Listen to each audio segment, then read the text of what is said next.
সাইফ আলী খানের ওপরে রিসেন্ট অ্যাটাকটা নিয়ে আপনাদের এমন কিছু ফ্যাক্টস আমি জানাবো যেগুলো আপনারা কোনো নিউজ চ্যানেল বা কোনো সোশ্যাল মিডিয়াতে এখনো পাননি।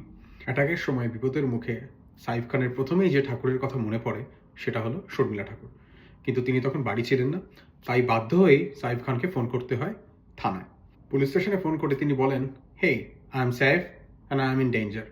পুলিশ বুঝতে পারে না যে যে ফোন করেছে সে ডেঞ্জারে আছে না সে সেফ আছে, তাই জন্য পুলিশ ফোন রেখে দেয় কনফিউজড হয়ে। লাকিলি বড় ছেলে ইব্রাহিম আলী খান ছুটে আসেন এবং পুরো টলিউড স্ক্রিপ্ট স্টাইলে বাবাকে নিয়ে অটো স্ট্যান্ডে যান এবং অটো স্ট্যান্ডে গিয়ে ঘুমন্ত অটোরিক্সা ড্রাইভারকে তুলে বলেন, আমাদের এক্ষুনি হসপিটালে নিয়ে চলো। বিরক্ত অটোরিক্সা ড্রাইভার বলেন, মাঝরাতে ইয়ার কি হচ্ছে, তোমরা কোথাকার নবাবপুত্তর হে? সাইফ খান বলেন, পাতাউদির। তারপরে উনি ওদের চিনতে পেরে হসপিটালে পৌঁছে দেন। হসপিটালের ডাক্তার প্রথমেই যেটা করেন সেটা হচ্ছে সাইফ খানের সাথে একটা সেলফি তোলেন এবং টুইটারে পোস্ট করে দেন উইথ হ্যাশট্যাগ স্টারস্ট্রাক উইথ নাইফ। সার্জারির পরে সাইফ খান এখন সম্পূর্ণ সুস্থ। কিছুক্ষণ আগে তিনি মিনিট খানেক ভেতরে সুমনকে ইন্টারভিউ দিয়েছেন এবং সুমন যখন জিজ্ঞেস করে কারা করালো, তিনি তখন বলেছেন, আমি কাউকে সন্দেহ করি না। মুম্বাই পুলিশ খতিয়ে দেখছে যে এই ওয়ান লাইনারের মধ্যে কোনো ক্রিপ্টিক মেসেজ আছে কিনা। ঠাকুরবাড়িতে এই দুষ্কৃতীদের হানা এটাই কিন্তু প্রথম নয়। 90-এর দশকে একবার দুষ্কৃতীরা সাইফ খানকে কিডন্যাপ করতে এসেছিল। তারা ভুল করে অন্ধকারে বুঝতে না পেরে শর্মিলা ঠাকুরকে কিডন্যাপ করে নিয়ে গিয়েছিল এবং এই ঘটনার পর থেকেই সাইফ খান ক্লিন শেভ করা বন্ধ করে দেন। সাইফের বাড়িতে যে চুরি করতে এসেছিল সে কিন্তু জেসের চোর নয়, সে হলো সেলিব্রিটি থিফ। বিভিন্ন সেলিব্রিটির বাড়িতে চুরি করে বেড়ায়।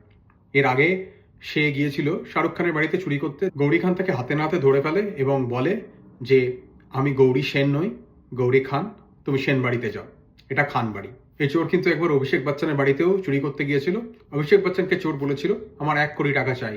অভিষেক বচ্চন বলেছিলেন আমারও, তুই বাবার ঘরে খোঁজ, আমি বউয়ের ওয়ার্ড্রোপে খুঁজছি। অমিতাভের ঘরে গিয়ে 1 কোটি টাকা চাওয়াতে অমিতাভ নমস্তে দেবীয় আর সজ্জনো বলে কেবিসির খেলা আরম্ভ করে দেওয়াতে চোর ভয় পালিয়ে যায় কোনো অপশন না পেয়ে। চোর বুম্বাদার বাড়িতেও চুরি করতে গিয়েছিল।